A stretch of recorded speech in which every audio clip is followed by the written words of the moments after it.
दुनिया बहुत तेजी से ग्लोबल वार्मिंग की चपेट में आती जा रही है और इससे धरती का तापमान लगातार बढ़ता जा रहा है। धरती के बीते 2000 वर्षों के इतिहास की तुलना में अब बीते कुछ सालों में पृथ्वी का तापमान बेहद तेजी से बढ़ रहा है। पिछले कई दशकों से लगातार वैज्ञानिक ये बता रहे हैं कि जीवाश्म ईंधन के जलने से ग्लोबल वार्मिंग की आग तेजी से धधक रही है। तमाम वैज्ञानिक प्रमाणों के बावजूद जीवाश्म ईंधन का इस्तेमाल दुनिया से खत्म होने का नाम नहीं ले रहा। जीवाश्म ईंधन खत्म होना तो दूर, इसको कम करने के भी आसार साफ नजर नहीं आ रहे।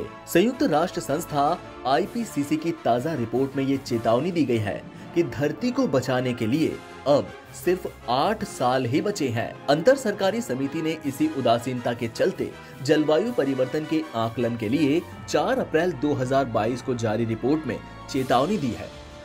इसमें कहा गया है कि अगले 8 सालों में यानी साल 2030 तक दुनिया अगर अपने उत्सर्जन में कटौती को आधा यानी 50% कम नहीं करती है तो साल 2050 तक उसे नेट जीरो यानी अपने उत्सर्जन स्तर को शून्य पर लाना होगा।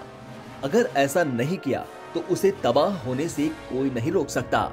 आईपीसीसी की ताजा रिपोर्ट में कहा गया है कि साल 2019 में 1990 के मुकाबले 54% अधिक कार्बन डाइऑक्साइड उत्सर्जन हुआ, लेकिन उत्सर्जन के बढ़ने की दर पिछले एक दशक में घटी है। आईपीसीसी ने चेतावनी दी है कि धरती के तापमान वृद्धि को 1.5 डिग्री तक रोकने के लिए कार्बन उत्सर्जन में 43% की कटौती करनी होगी।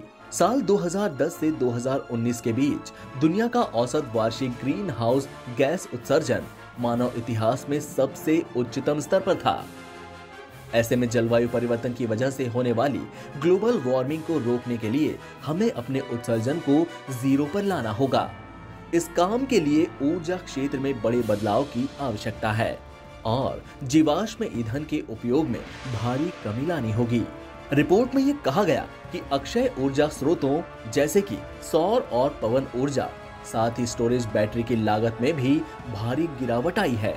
इससे वह लगभग गैस और कोयले के बराबर हो गए हैं। रिपोर्ट के मुताबिक साल 2010 के बाद से लागत में 85% तक निरंतर कमी देखी गई। ग्लोबल CO2 उत्सर्जन बढ़ने की रफ्तार कम हुई है और उत्सर्जन अब भी 54% अधिक है। वास्तविकता ये है कि दुनिया के सबसे अमीर देश ही अकेले विश्व के कुल उत्सर्जन के आधे के लिए जिम्मेदार हैं, जबकि दुनिया के सबसे गरीब देशों का हिस्सा सिर्फ 12% है। वर्तमान में हम वार्मिंग को 1.5 डिग्री सेल्सियस या 2 डिग्री सेल्सियस तक ही सीमित करने से बहुत दूर है। बात करें भारत की तो भारत मोटे तौर पर ग्रीन हाउस गैसों के कुल वैश्विक उत्सर्जन में से 6.8% का हिस्सेदार है। साल 1990 से 2018 के बीच भारत के ग्रीन हाउस गैसों के उत्सर्जन में 172% की बढ़ोतरी हुई है।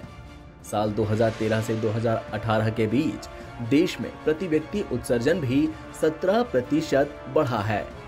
अभी भी भारत का उत्सर्जन स्तर G20 देशों के औसत स्तर से बहुत नीचे है। भारत की कुल ऊर्जा आपूर्ति में जीवाश्म ईंधन आधारित प्लांट्स का योगदान 74% है। भारत में अक्षय ऊर्जा की हिस्सेदारी 11% है। एनबीटी ऑनलाइन के लिए शैलेश कुमार शुक्ला की रिपोर्ट।